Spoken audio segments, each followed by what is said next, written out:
Hi, this is Dr. Scott Young, and today we're going to talk about NESARA, but we're going to get into something really specific called credit. And you've heard it, but do you really understand credit before and what will happen afterward? We're going to explain that as we go along. Coming right up.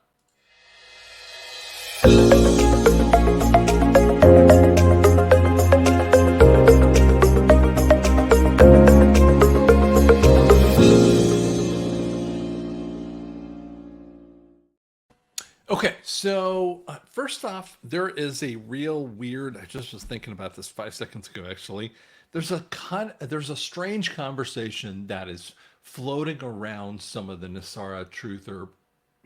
So a lot of people. There's some people who are truthers on Nasara stuff. Okay, or the QFS. David Straight is a good example of someone who's looking into that and following some of that information. And there's several other people that are trying to give you some information with that too.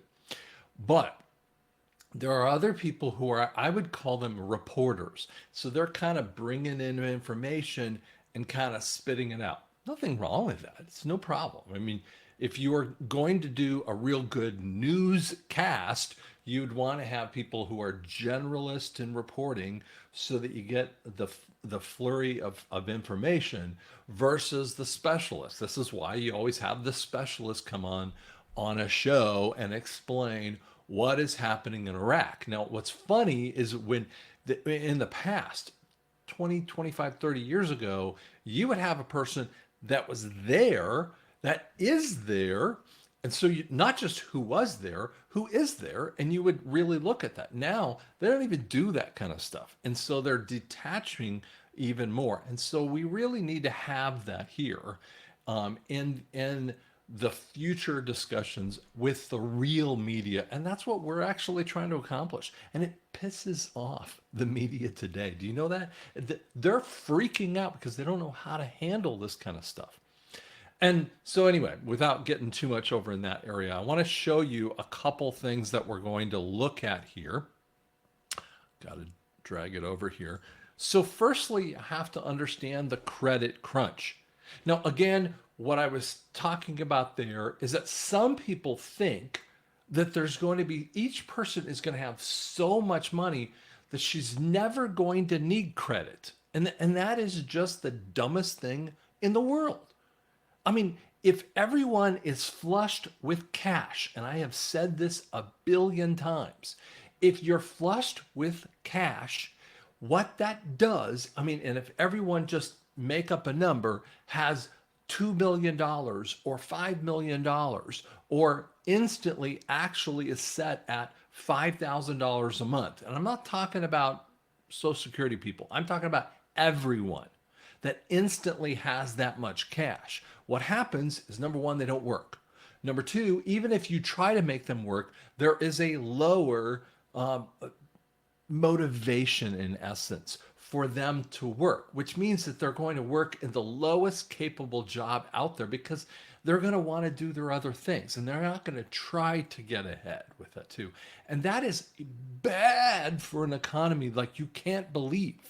When people aren't motivated in that, I'm not talking about like a slave to it, but motivated to be able to do that, man, they're going to do way more cool things that they want to do in their life. Maybe they're going to get out of just doing more of the menial type of job that they were in, and they're going to move themselves up into being an auto mechanic. I mean, we need people like that. We need people who have blue collar technical skills, and we need other ones who have, amazing, white collar skills, because we have so many of these crazy ones in the universities that make no sense. Okay. So we will 100% have credit, and we'll talk about what that might mean here first off. Okay. But the credit crunch is a real issue.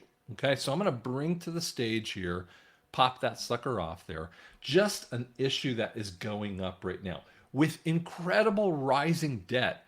Do you know that half of Americans have applied for loans the last 2 years have been turned down? Think about that for a second. half of Americans,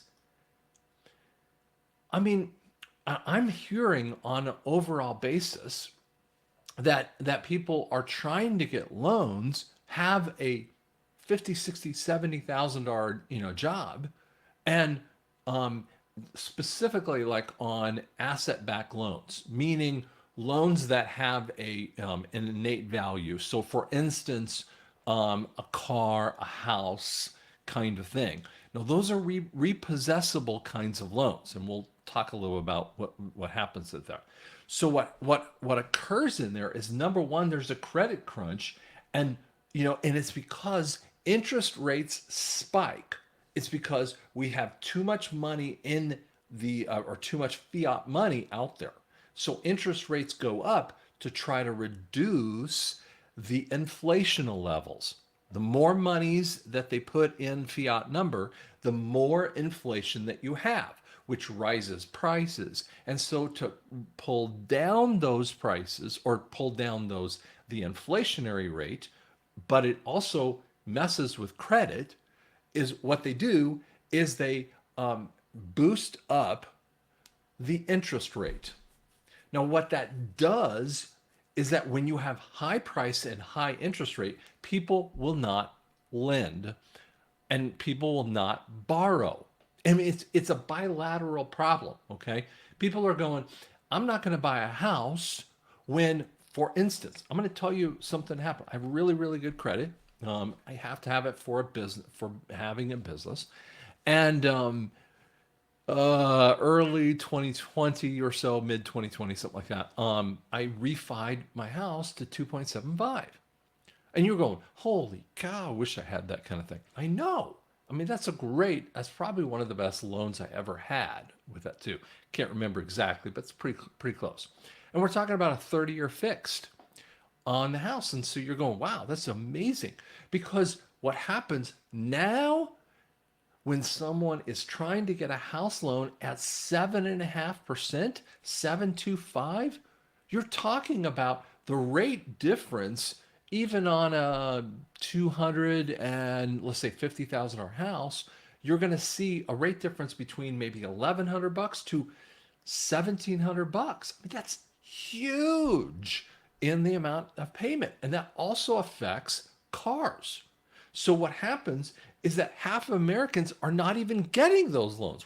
Forget about the number that we're talking about in here, of the interest rate and how expensive the price of that car or the house or whatever that might be. But half of the people are not even getting it.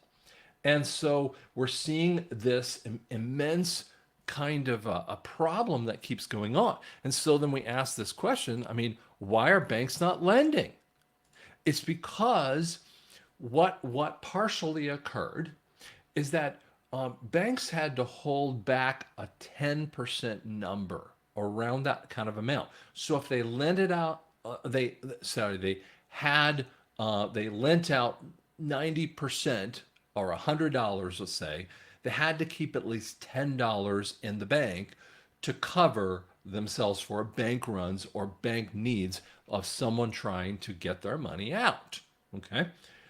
In 2020, they went away from this, and there was a massive credit issue that was going on, and people were giving away loans that no one could afford. So we have cars, there are trucks and cars that were lended out at $100,000 car, that off the lot, as soon as they were off the lot, the car is not even worth 75. It's because they overinflated the price. Now, I'm not just talking about the normal drive off the lot, you lose value. Of course that happens. But we're talking about a massive acceleration because they overpriced way over MSRP. Okay?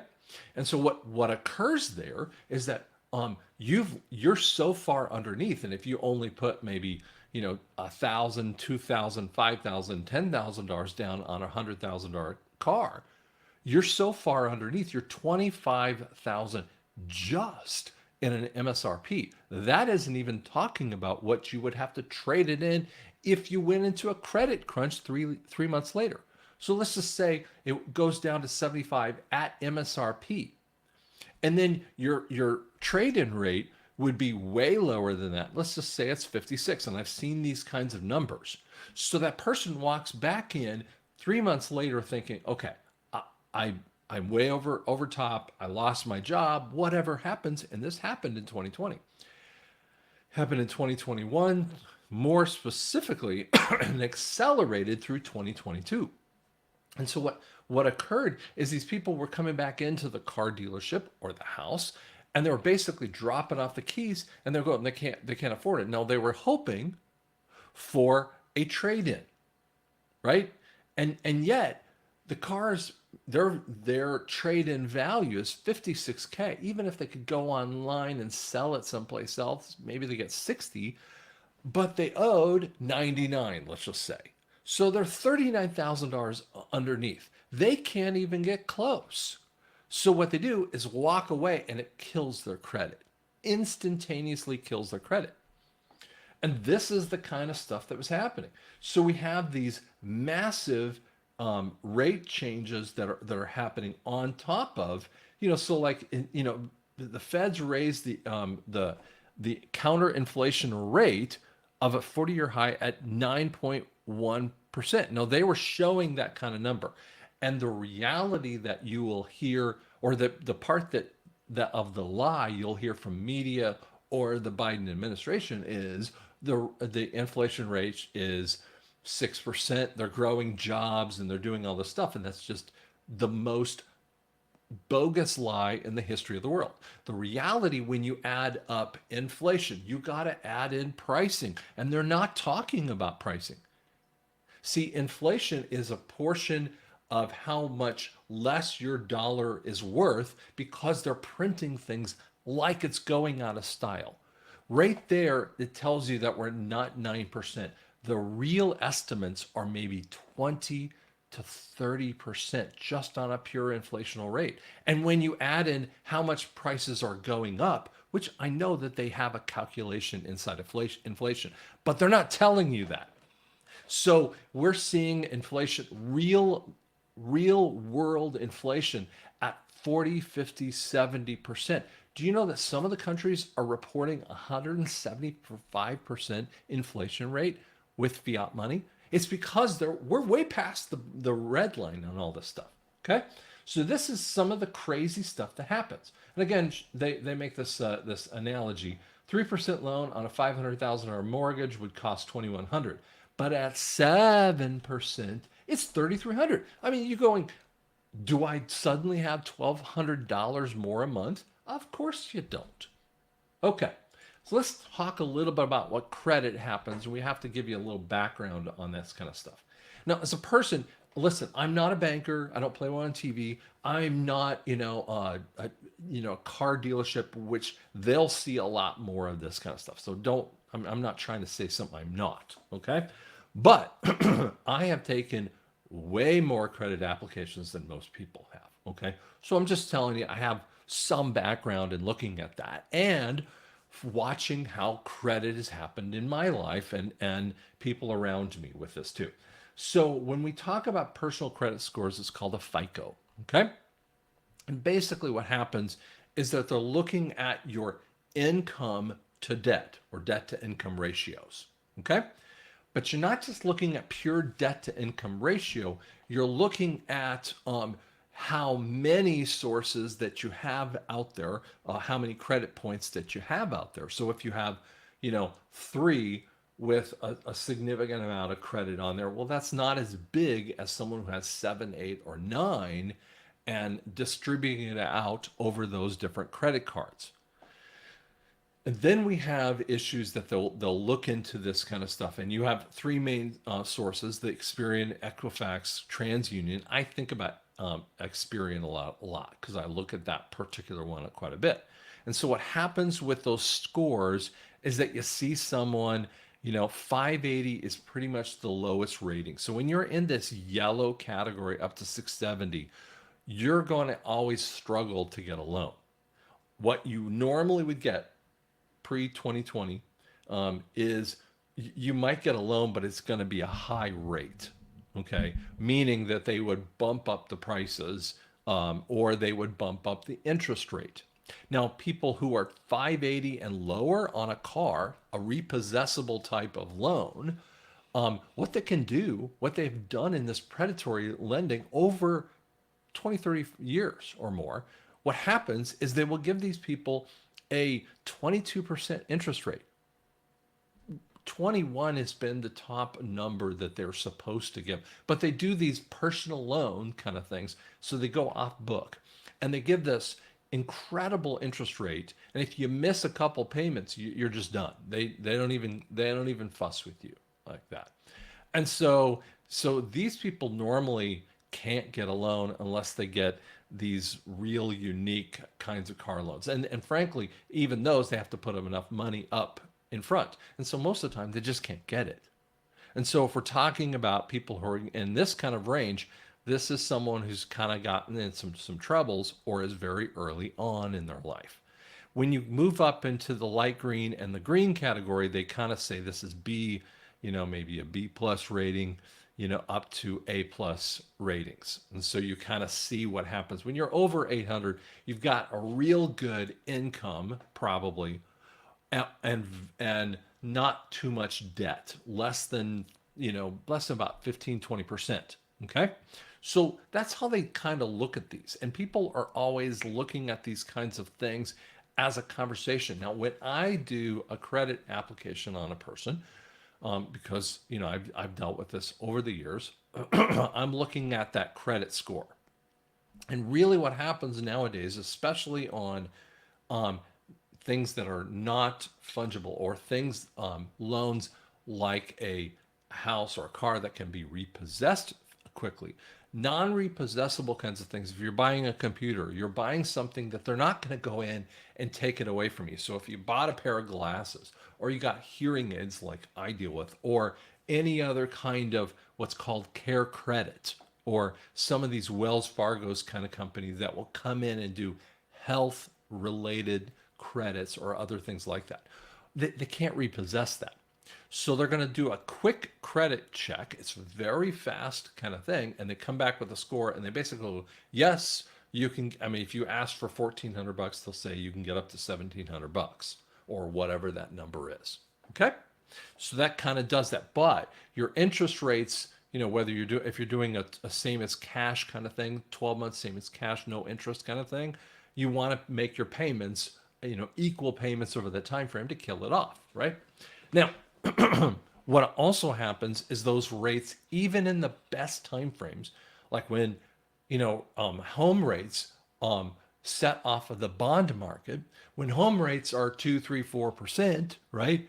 Even these kind of, when we do FICO score ratings that are just real basic number kind of things, what happens with this kind of stuff is that they'll give you just a quick, yep, you can do it.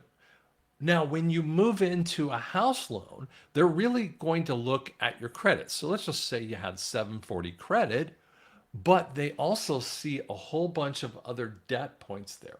And they might then wait and give you more interest rate or require you to put more money down on the house. Okay? This thing called PMI, principal mortgage, or payment mortgage insurance. So basically what happens, if you're lower than 20%, a $300,000 house, you put $60,000 down. But if you put less than that, you're going to pay PMI numbers. Now, in the past, it used to be an exorbitant number. And recently they have lowered that amount, from 2020 on. And this is why they went, in 2020, from that point on, they were giving out money like it was candy. And they went to a zero amount of money that they had to keep in the bank. So for instance, if you got $100 you're loaning out for that bank, they didn't have to keep any money in the bank. This is why some of these institutions are crashing. Now, I'm going to explain that in just a little bit related to the QFS. This is just what the system is doing. Okay?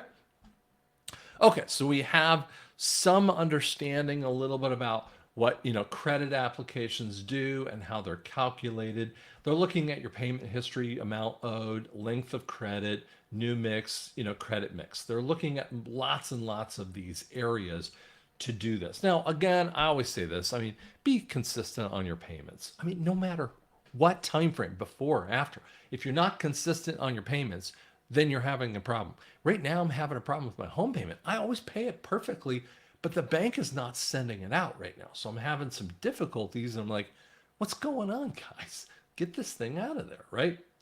Weird stuff. Um, Looking into your credit reports is a good thing. Some people think, oh, if I have them check credit that too many times, it will lower your rate. And no, the answer is about 5 or 10 points. It's nothing to worry about with that too.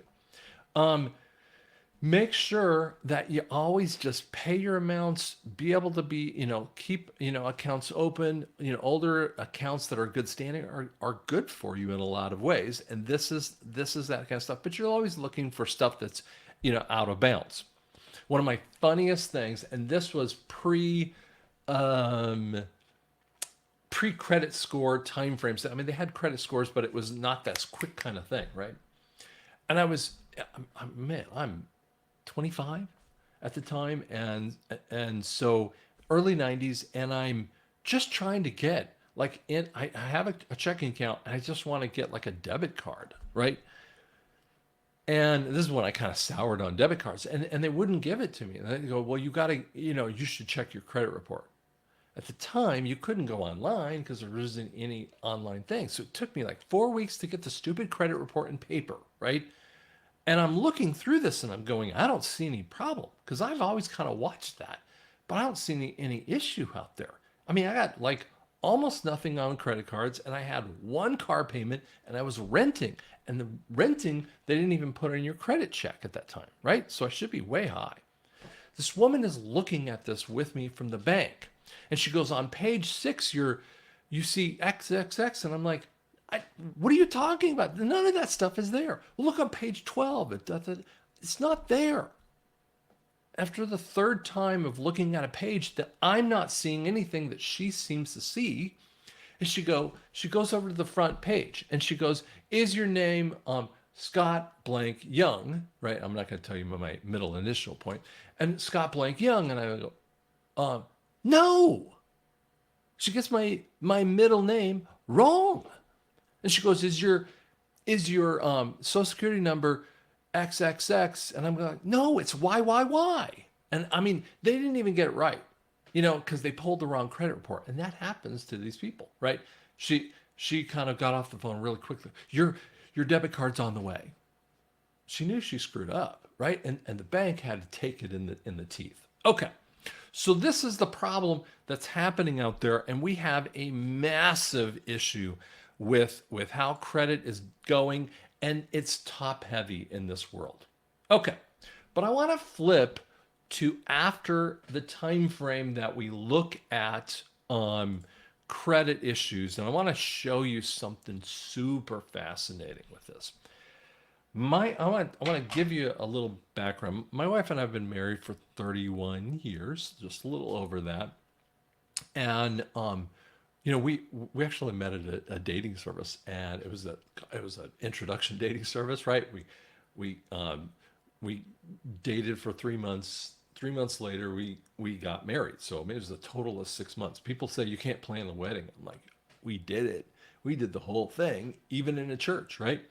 So, my father-in-law is an ag banker, okay? And Frank didn't fully like who I was at that time, right? And I used to have a tail too, and I cut it off and I put it in a baggie and gave it to him. So it's kind of a cute thing.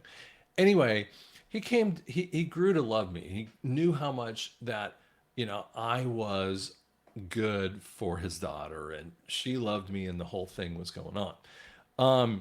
But one of the things that happens here, just bring me up on the screen, is that I started to learn from Frank in a lot of ways that I hadn't really done. And it was through my wife, who was really good with budgeting. So we were doing budgets that I hadn't really done before. And then we would reconcile our checkbook. Now, she would get down to the penny. If we were off by a penny, I mean, we had to like search every way and shape and form. Now, in this day, I do the checkbooks, and it better be kind of close, and I'm not totally worried about $3 one way or the other. Okay. And that could be, I mean, that's just how it happens because I don't have the time to spend on that kind of stuff. But Frank had started talking to me about a million cool things. He talked about ag banking and looking at budgets. Now, before he got really bad, he was 6'3", 176, right? So he's always skinny as a rail. But in the last year, he started dropping down to 150s. Even people on my staff and my clinic were looking at him when he come in with his hearing aid or an issue going on. Way more confusion, 20 pounds loss of weight, and it was really noticeable. In the last 6 months, he broke his hip, broke the leg. We put him in assistive living, and only about a week, actually almost 2 weeks ago, he passed away. And so, to Frank, I want to share with you some amazing things that he actually told me about. And we were, because he knew about the Nasara thing. He wanted to stick around. He was 90 years old. He wanted to stick around through the Nasara thing. But his desire to go home and be with Jesus was way higher at that end time frame. And so we really wanted to do that, but we couldn't. Okay. And he couldn't with that as well. So I want to share with you, bring this back up. So this is kind of an homage to Frank in many ways. So I'm going to pull this off the screen so that we can just see this little thing. And I want to share with you, first I'm going to explain this a little bit more. There's a conversation called the Rule of 78. Now, I'm going to show you a couple articles here and in the Rule of 78, and then we'll give you some information a little bit about it. So this is just an article, and it's just done this year. It's real interesting why they're talking about this year, and I'll explain that. The Rule of 78 basically says that loans lasting, these were used for loans over 61 months. So you're talking about a longer car loan, or more specifically would be a banking loan like, my father-in-law, Frank, when he was doing his ag banking, you're talking about land, other kinds of things out there, right? So what you do is that you pay the interest in the first months of the repayment. And then what happened is that the Rule of 78 kind of became banned. And there's a lot of interesting parts in there. It was actually banned in 92 for almost every one of it. But they do they do kind of intimate that some lenders use this practice. Now, if you read this and you didn't know anything about it, you'd go, this sounds like a bad thing, right?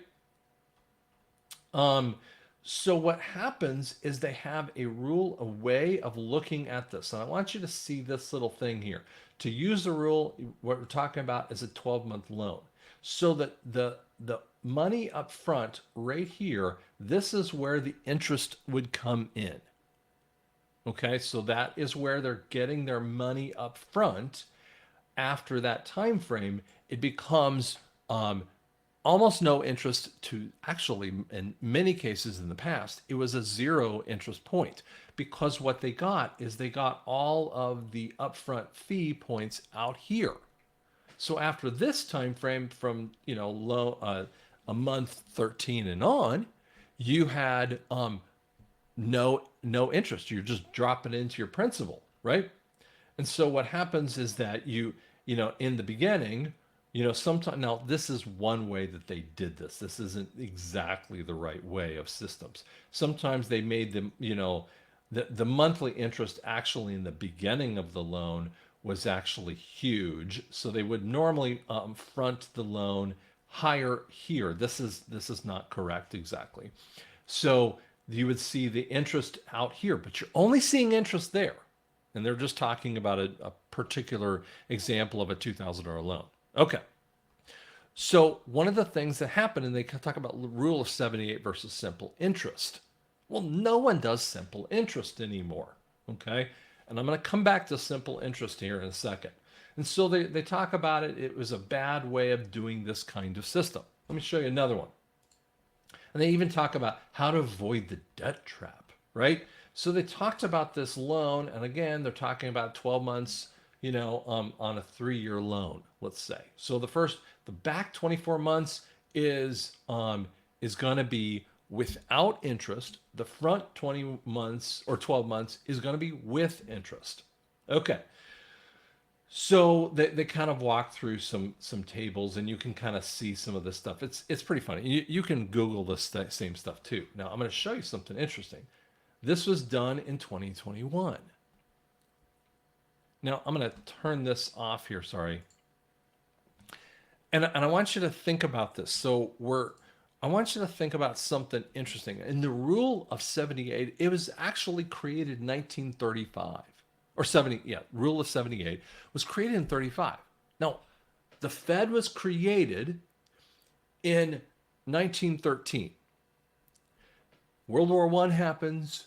The world gets into her own level of debt. All the nations were in debt, and they were indebted to America. So America was going through a booming 20s. Okay. And right around that same time, we had smallpox issues and this major issue with vaccines and the Spanish flu, which wasn't really Spanish. It was only brought back by the soldiers who were vaccinated and killed tens of millions worldwide. This was a really sick one. And there's real interesting parts about that kind of thing. But here's the thing. The stock market crashes because they actually created a false flag. And I talk about this in other videos. So in October of 29, the stock market crashes. And what they did is they pulled down the amounts, and people were underneath, just like I told you about in the beginning with loans, right? They were totally underneath. They had over borrowed. Okay. And again, that's a long story that I don't really want to get off into. So basically, people had to walk away. So instead of having this amount of $20, per share, the thing was dropped to, penny stocks. This is where we actually come up with the word penny stocks in 29 and beyond. And so who bought those things back? The cabal bankers. And so they bought it back here, and then the stock market raised. So they took the wealth of the world, and it fled throughout the world. And so they didn't care about the soup lines and having to give back this. But this is a way to claw back everyone's wealth. It's because they were going through a bankruptcy. See, the Fed always has a bankruptcy phase, about 20 or 30 years. The first phase was at 20 years. And so why did they create the Rule of 78 and 35? Is because they needed people to start borrowing again. And so here's basically what happens when we talk about this, is that the loans of this type, first off, and this is what I believe is coming, guys. This is really cool.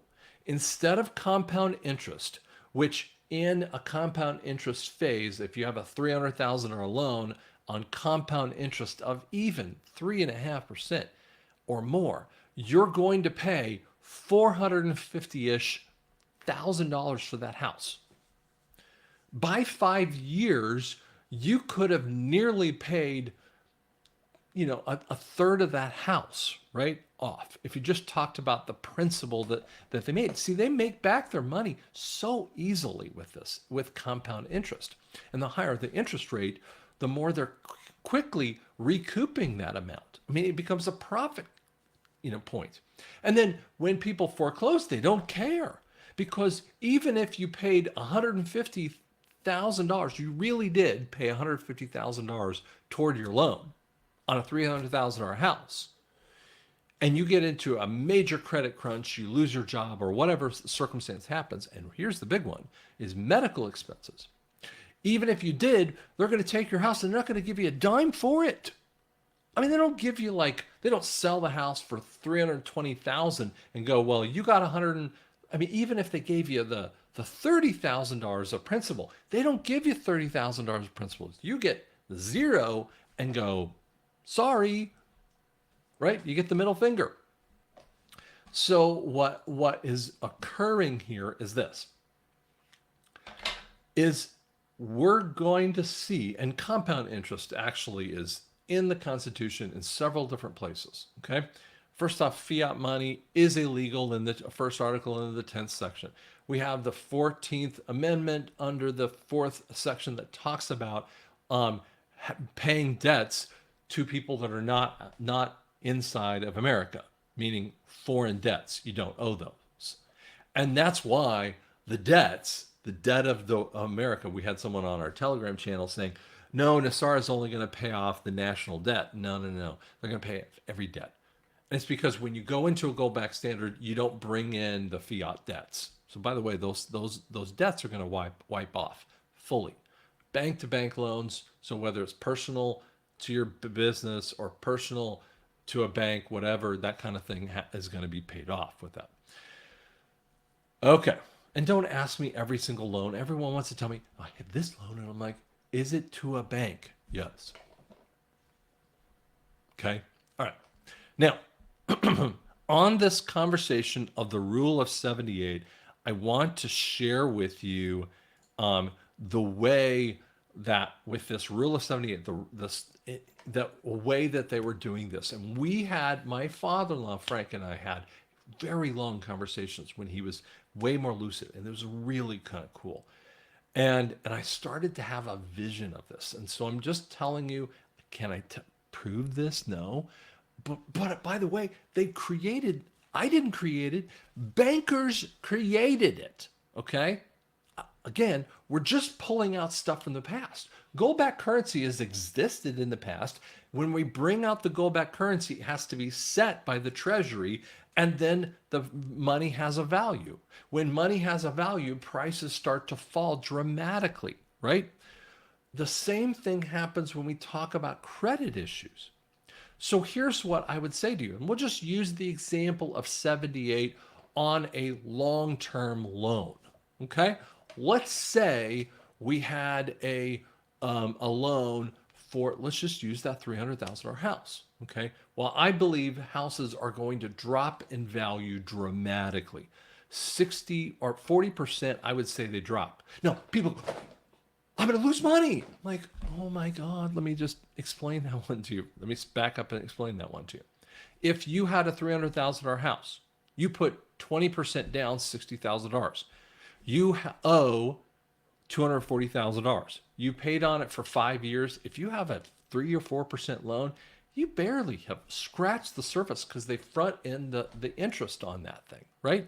So you might have paid it down, I don't know what, $5,000. I mean, some ridiculous number. I mean, you can do the math. You can do the amortization schedule on that sucker, but you get the idea. You might have only paid it off by $5,000. Now, even if the home value goes up because the comps around you makes it goes from 300 to 320, you think, oh, I've got more, equity. Well, technically you do, but yeah, you haven't really cut down on that loan that much, right? And when they go up dramatically over the last 25 years, they have tripled, quadrupled in pricing. It depends on the place you go. That's a way over growth, even for inflation rates. And that is why those rates go up. So if you only had 60, 65, let's say 65 in that same example, that's what you have available to you as cash. If you sold the house and got out of the loan and you just you're going to live on your parents' couch, right? $65K that you have in your pocket. Now you have to pay capital gains taxes in the IRS system, which is 20%, but another conversation altogether, right? Okay. So what happens is that people say, if my house of $300,000 drops down, and we're just going to use an easy example, to $200,000, I've lost a lot of money. I'm like, what are you talking about? If the house is $200,000, instead of $65,000 of equity, you now have $200,000 of equity. You've grown by $140,000. Calm down. And by the way, everyone has dropped. It's not just, oh, Scott's house has dropped and no one else has dropped. And I'm like, stop. Everyone will drop in value. So we have a relative conversation. And it's actually good for the economy. No, real estate agents are not going to like it exactly, but I don't care. Because guess what? They've been overpaid in some of that kind of circumstances. No, I'm not trying to speak bad on real estate agents because sometimes when they work for these companies, they're getting nothing of that 6%. So it's the companies that are making these god awful numbers with that too. Sorry, I'm telling this people stop talking to me. Okay. Now, so let's go back over to the 7/8 type of loan. So let's just say that that $300,000 house now is 200,000 to our example, right? And we take and we want to buy, so we have $200,000 of equity. We want to jump up to a bigger house, a $400,000 house in the past. Now it's $300,000 just for the heck of it. Just stick with me on that one. Just using some simple math. So you got to come up with a loan for $100,000. Well, there's not going to be a rate of this compound interest that you have to do the little calculator on your systems. I mean, you can do it online or you can do it, I have an iPad that has this little calculator that I can do real fast for the amortizations. But simple interest is something that I can do on my calculator, right? Just the simple calculator, 1%, 2%. And I think you're going to see 1 or 2% loans with simple interest. But the bank is going to look at your ability to get that loan. What a concept. What a concept. If your ability to get that loan is you want to get a loan, and I'm making up numbers for a second, and you want to have a loan that is $2,000 a month, even with a simple interest. You go, I can afford that. Great. But what if the bank looks at it and says, you can't afford that because here's what happens. They're not going to be able to foreclose easily upon that house and recoup that money. Because they're going to have to pay you if you foreclosed on that house. I mean, they're going to have to pay you the difference. This is the right way of doing this kind of stuff. And secondly, the burden is upon the business, which is the bank, in essence, right? And that banker cannot afford you not to pay your debts. I'm a business owner. If a patient comes into my office and they want to get something, they better have the cash.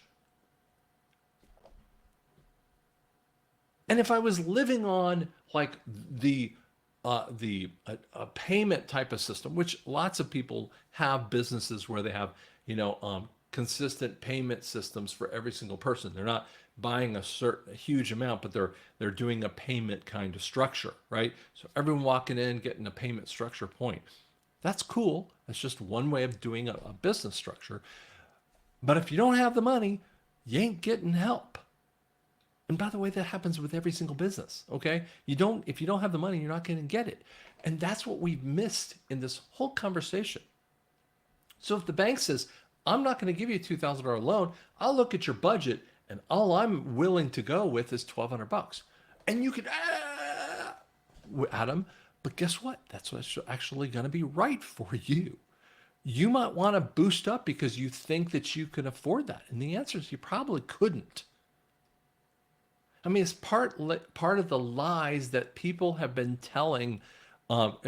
People have been told, like, you've got to, for your wedding ring, you got to give like, what is it, 3 or 4 times your monthly amount? I mean, holy cow, is that crazy?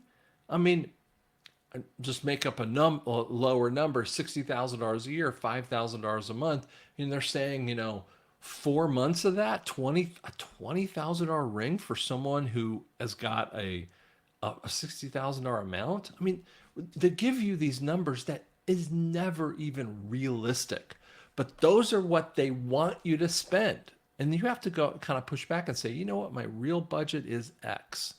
I'm not going with your dumb amounts. And I think we're going to start seeing a lot of that. Prices are going to fall. The interest rate is going to fall, and you're going to say, holy cow, I could really afford this. And this is good for the economy because more people are going to be able to purchase, move up, do better, be able to not have to rent, but they can buy because they're not just looking at the credit score. I'll explain that one in a second. They're not just looking at credit score, they're looking at your ability to pay.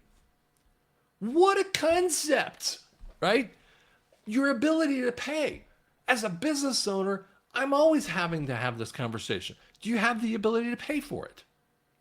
I mean, I'm fascinated by people who walk into my office, and frankly, it happens in every business structure out there. And people walk into your business and they have no ability to pay. And you're going, what'd you think I was going to do? Just the kindness of my heart? I mean, that's not how I keep my doors open, right? But what I think is going to occur is you're going to see a lot of this, dropping in pricing. We're going to see a dropping of interest rate. And we're also going to see what happens is the bank is going to get their money up front. So the interest in that same 78 rule, let's just say that they'll have a simple interest and you're paying all interest. Okay, but it's a tiny number. If you calculated the number of a simple interest kind of on even a major purchase like a house, you're talking about tiny amounts of interest. Instead of, you're paying $150,000 of interest on a $300,000 house, let's say that same $300,000 house, you might be paying 10% of that number, maybe $30,000 of interest. Hey, that's a reasonable number, right? And so that's what we're going to see is that upfront. So they're getting their money, and by the end of that 12 months, they have gotten paid, and they need to be paid. Listen, after the bankers get cleaned out, they need to be paid. They have to do business. But after that 12 months, then you're cutting into your own principal. And if you dropped out of this, and this is part of the stuff that has been out there, if you, let's say from month 13 up to month, pick the number, 300, whatever that payment kind of amount, and you lost your job or lost the circumstance to be able to do it at payment number 100, and you had still the 300 payments out there, 200 more payments, they would have to pay you the value that they could sell that house for. Oh, so it's your money. You paid into it. And that is going to be a system of really changing the way that people can do it. So here's the thing. The risk will be upon the lender, and that will make them a little more cautious. But your ability to pay is going to be good because you're going to see loans that you can actually do. And they're going to go, that risk is effective for us to do that. That's win-win. Do you see how that works? It's win-win. And when you see win-win kinds of loans, I always look for win-win conversations. I look for win-win situations that I can go into. If I can provide value, and you see I'm filling that need, how is that not a win-win for both sides? We have seen too many times walked into sales or credit or other kinds of things, and it is a lose-win.